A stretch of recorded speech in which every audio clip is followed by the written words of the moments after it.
வீட்டில் வந்து ஒரு பழுத்த பனானா கொஞ்சம் இருந்தது. சரி அதை ஏன் வேஸ்ட் பண்ணணும், அதை வச்சு ஏதாவது ட்ரை பண்ணலாம் அப்படின்னு சொல்லி தேடிட்டு இருந்தேன். அது ஒரு கேக் ரெசிபி ஒன்று பார்த்தேன். சரி அதை வச்சு கேக்கே ட்ரை பண்ணலாம் அப்படின்னு சொல்லிட்டு எடுத்து பண்ணிகிட்ருக்கேன். வாங்க ரெசிபி பார்க்கலாம். இப்போ அந்த பழுத்த பனானாவை நல்லா ஒரு ஸ்மாஷர் வச்சு நல்லா ஸ்மாஷ் பண்ணிவிட்டு, அதுக்கப்புறம் அது கூட ஒரு எக் ஆட் பண்ணி நான் வந்து அதை நல்லா வந்து ஒரு ஃப்ளஃபியாக வர மாதிரி பீட் பண்ணி எடுத்துக்கிறேன். உங்கள்கிட்ட பீட்டர் இல்லைன்னா நீங்கள் சும்மா ஹேண்ட் விஸ்க் வச்சு அதை நல்லா இது பண்ணிக்கலாம், எடுத்துக்கலாம்.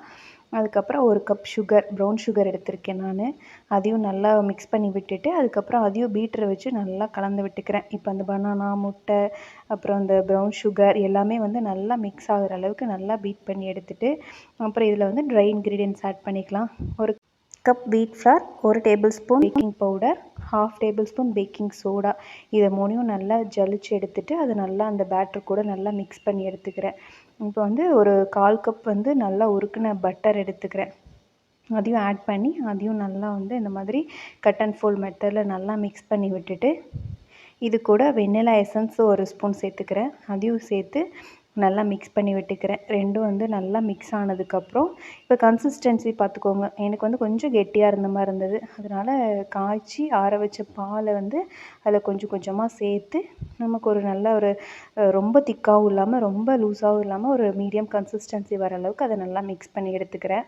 அதுக்கப்புறம் நான் வந்து இட்லி குக்கரில் தான் இன்றைக்கி செய்ய போகிறேன். அதனால் இட்லி குக்கரை தண்ணி ஊற்றி அதை வச்சுட்டு, அதுக்கப்புறம் ஒரு பவுலில் செய்யலாம் அப்படின்னு சொல்லிட்டு ஒரு கப் கேக் மாதிரி ஒரு 4-5 கப்பில் கொஞ்சமாக பட்டரும் மைதாவும் டஸ்ட் பண்ணி வச்சுட்டு, அதில் வந்து பேட்டர் ஃபில் பண்ணிக்கிறேன்.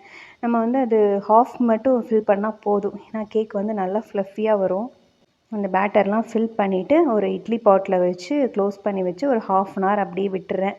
1/2 அன் ஹவருக்கு அப்புறம் ஓப்பன் பண்ணி பார்த்தா இந்த மாதிரி கேக் வந்து சூப்பராக நல்லா அப்படியே ஃப்ளஃபியாக வந்திருந்தது. ஒரு டூத் பிக் வச்சு செக் பண்ணி பார்த்தேன், எதுவும் ஒட்டலை. அப்படிங்கும்போது கேக் நல்லா பேக் ஆயிடுச்சு. இப்போ எல்லாத்தையும் எடுத்து ஆற வச்சுட்டு உங்களுக்கு கட் பண்ணி காமிக்கிறேன் பாருங்கள். கேக் ரொம்பவே சூப்பராக இருந்தது. நிஜமாகவே கண்டிப்பாக ட்ரை பண்ணி பாருங்கள். Must try recipe.